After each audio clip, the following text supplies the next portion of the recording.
Here we are, located on the sand of Botany Bay, with waves gently lapping the shore.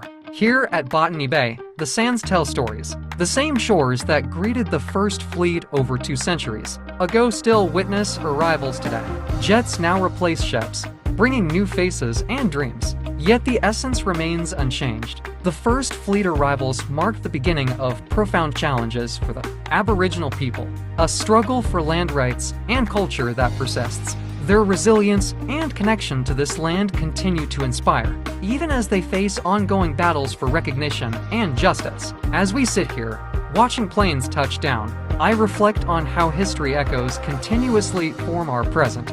The mode of arrival may differ, and their journey of discovery may be more comfortable, but the challenges faced by the first Australians remain timeless. This is why I always stop and think at Botany Bay. It holds both the spirit of exploration and the enduring strength of the Aboriginal people.